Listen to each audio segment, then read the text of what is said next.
Hello বন্ধুরা, welcome back to my channel Rumela and you. কালকে কিন্তু ছিল ভাইফোঁটার প্রতিপদের দিন। তো সেই দিন কিন্তু আমি, নিনি, তাতাই, তিথি আমরা সবাই মিলে কিন্তু বেরিয়েছিলাম অশোকনগরে কটা ঠাকুর দেখতে। তার আগে কিন্তু কিনে নিয়েছিলাম মিষ্টি, কারণ আজকের দিন মানে দ্বিতীয়ার দিন।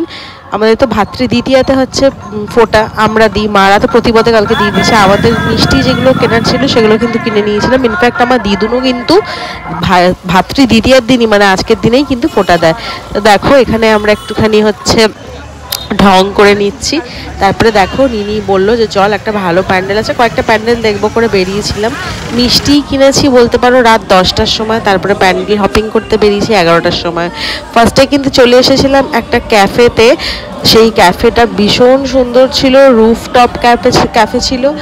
আর ভিতরে অ্যাম্বিয়েন্সটা ভীষণ সুন্দর। আমি না প্রথমবার কোনো একটা রুফটপ ক্যাফেতে আসলাম যেখানে অ্যাম্বিয়েন্স এত সুন্দর আমার লেগেছে, ভীষণ সুন্দর। আমরা বেশি কিছু খাওয়া দাওয়া করিনি, একটু টুকটাক জিনিসই, যেমন কফি নিয়েছিলাম। আর কফিগুলো এরকম মানে স্টাইলে দেখিনি কোনোদিনও কোনো জায়গায় দেয়। স্টিলের কাপে কফি দিয়েছিল যাতে কফিটা অনেকক্ষণ গরমও থাকে। আমরা তিনজনে নিয়েছিলাম, আমি, তিথি, নিনি নিয়েছিলাম হট কফি, আর তাতাই নিয়েছিল কোল্ড কফি।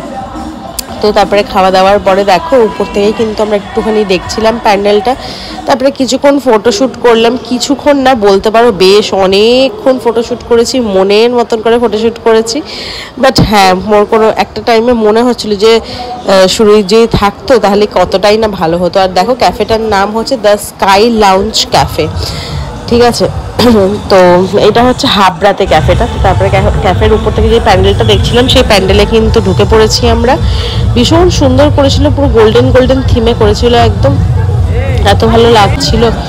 আর প্রতিমাটাও ভীষণ সুন্দর হয়েছিল, ভিতরটা তোমাদেরকে দেখাবো, দাঁড়াও।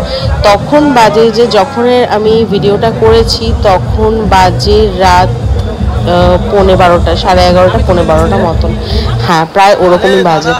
তো দেখো এখানে হচ্ছে প্রতিমাটা তোমাদেরকে দেখাচ্ছি, ভীষণ সুন্দর লেগেছে। ভিতরের ডেকোরেশনটাও ভীষণ সুন্দর। উপরে যেই ঝাড়বাতিটা আছে সেটা দেখে আমি বলছিলাম, এখন এই ঝাড়বাতিগুলো বলতে গেলে প্রায় দেখাই যায় না।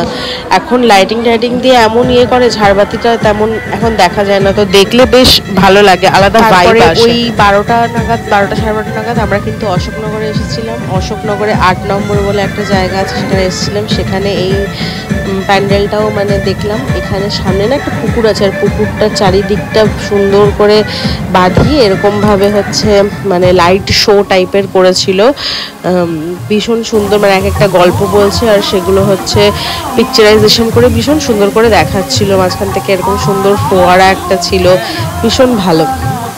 তো তারপরে এই শোটা কিছুক্ষণ দেখলাম। আর চলো তোমরাও একটুখানি এই শোটা কিছুক্ষণ শুনে নাও।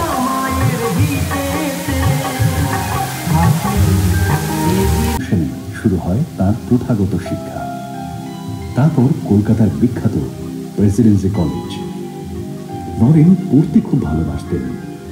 দর্শন, ধর্ম, ইতিহাস, সমাজবিজ্ঞান, কলা, সাহিত্য কিছুই তিনি বাদ দিতেন না। বেদ, উপনিষদ, ভগবদ্গীতা, রামায়ণ, মহাভারত ব্রাহ্ম সমাজের প্রতি। ঈশ্বর নিরাকার এবং অদ্বৈত। মনে সন্দেহ নেই নরেন একদিন দক্ষিণেশ্বরে যান ঠাকুরের সঙ্গে দেখা করতে।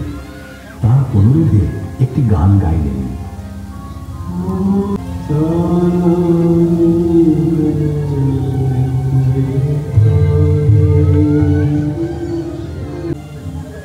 গান শুনে ভাবাবিষ্ট ঠাকুর নরেনের হাত ধরে হাও হাও করে কেঁদে দিলেন।